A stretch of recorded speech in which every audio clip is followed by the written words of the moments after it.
Casting from the basement of La Penta, it's WICR. Hello, everyone. Welcome back to the Sports Fall Jersey. Joe Archino back here. And every single team in the NBA would love to have a Klay Thompson on their team, but it's just not possible. But when you look at Klay Thompson, it really is the ultimate example of a player who has extreme ability, but is kind of not able to always fulfill that ability because they're playing behind another superior player. And that would not be possible on a lot of teams because in the NBA we see egos constantly getting in the way of what truly matters, but that's not the case with a guy like Klay Thompson, where he really has the ability on a game-in, game-out basis to give you whatever you need.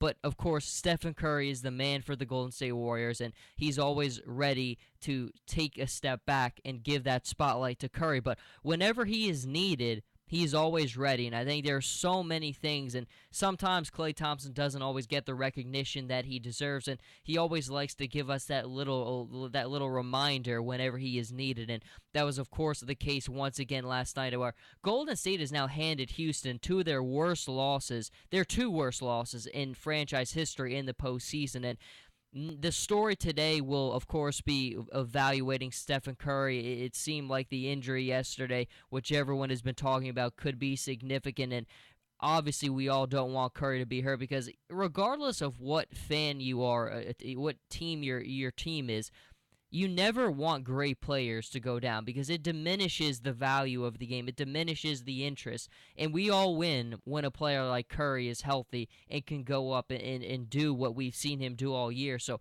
hopefully, of course, I'll be on here doing a segment as soon as we find out because that changes everything. Undoubtedly, if Stephen Curry is out for the rest of the postseason, I think you kind of have to switch the Warriors with the Spurs undoubtedly just because that takes away such a strong presence from that team. Although they have the best roster, best top to bottom roster in the NBA, you're missing that spark. And although Klay Thompson can help tremendously, having Andre Iguodala healthy helps tremendously.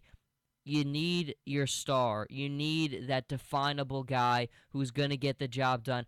If Cleveland was the other way around and LeBron was the one who got hurt last season, I still don't know. They still would have made it to the finals just because the Eastern Conference was very weak last season, but it would not have looked as competitive as it did last year. It's so different when one guy goes down. It changes everything. But as it is, I think the question goes to, should Stephen Curry have played in that game last night? And I was under the impression, I said, no, you really didn't need to play him at all this series. Even with losing the Game 3 to Houston, there was no reason to play Stephen Curry in that game. Now, he wanted to play, there's no doubt about that, and Steve Kerr's hands were kind of tied there because he's always a guy who's going to just trust his team's instinct, trust the vibe of his team, trust what his players tell him that they want to do, and it's one of those things where that's one of the reasons they've been so successful this season is because he has allowed his players to dictate and to tell him, and he has such a good feel for where the team stands. And I think you could debate it, you could look at it. I still don't think he needed to be played, but Curry wanted to play. He said he should have gone in Game 2, but it's one of those things where now we just continue to watch the news and scan and hope that everything will work out. But more than anything, my biggest takeaway from that game, though, is just it's Klay Thompson. It really is. I watch him. I watch the Warriors almost every night. I watch the Cavaliers and the Warriors every night that I can. And there's so many games that you watch him, and you just are constantly reminded of why this is a piece in a certain type of player that every team in the league just needs. And I say all the time, it would be easy for the egos to get in the way of what matters for the Warriors, but they don't. And I think that's epitomized better with Klay Thompson, Stephen Curry's relationship than anything else because you always go back to that third quarter last season where Klay Thompson dropped 37 points, and it's still almost just mind-boggling that something like that could happen, but that is Klay Thompson. That is what he does. I think from a pure mechanical standpoint, he has the best shot in the NBA. Curry has the best three-pointer off the dribble in the league. But when you give the guy time and you just evaluate him based on mechanics, there's nobody in the league who has a better shot than Klay Thompson. And I think sometimes he doesn't get the recognition he always deserves. But more than anything, the testament to his greatness is that whenever he's needed, he is ready. And of course, that was the case once again last night against the Rockets. And we just have to continue to watch the news and see what happens, because we really don't know anything until we see the results of the MRI, what happens. Now, people are saying a lot about Stephen Curry because he was in tears after that moment happened. And you look at it in terms of this. When he was in the league, his first couple seasons, he wasn't able to stay healthy. The ankles were something that gave him constant problems, and the longevity of his career was always in question early. There were people who sometimes considered, would Monte Ellis be the better long-term solution than Stephen Curry? When people traded Monte Ellis, the Golden State fans were furious because although Monte Ellis was a great scorer, his points were meaningless. And there's a difference in the NBA between scoring points that mean something and scoring points that mean nothing.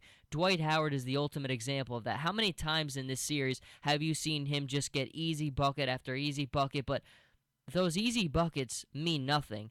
You're not really getting your offense in developed at all. You're just getting him the ball, putting up meaningless points that mean nothing in the grand scheme of things. And that's really the testament, and that's what Dwight Howard is, and that's what the Rockets have done this season, is play pretty meaningless basketball. But now we look at it, and the team that has been playing meaningful basketball all year is the Golden State Warriors, and they have a huge question mark that needs to be answered, and of course it will be answered today. It could be breaking at any time, and I'll be on here to break it down if it does, but I think you look at the series, and regardless of what Stephen Curry's status is, they get out of this one no problem. And even moving forward, I think, to the Western Conference Finals, I don't think that they face a ton of problems, even if Stephen Curry is out for the foreseeable playoffs. But if it did come down to it, playing against a team like the San Antonio Spurs, who dictate their own tempo so well, and there's no team in the NBA, there's no teams better at dictating their tempo in a game than San Antonio and then Golden State. The two of them even do it better than Cleveland does.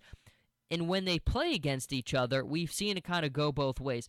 We've seen a couple times where San Antonio has been able to dictate their tempo. They held Golden State to the fewest amount of points they've scored in a half this season. And then we saw it on the opposite end, where Golden State just opened up the floodgates. And San Antonio, they shoot much less threes this year than they did last season. And they couldn't hang with the Warriors offensively, and especially with the speed. But we will just have to wait and see. Everyone hopes Stephen Curry is healthy, and of course, me more than anyone. But until then, Jersey Joe Archino here with the Sports Vault. You can follow me on Twitter at Joe Archino and on Instagram, Jersey_Joe_Archino. And I'll see everybody next time.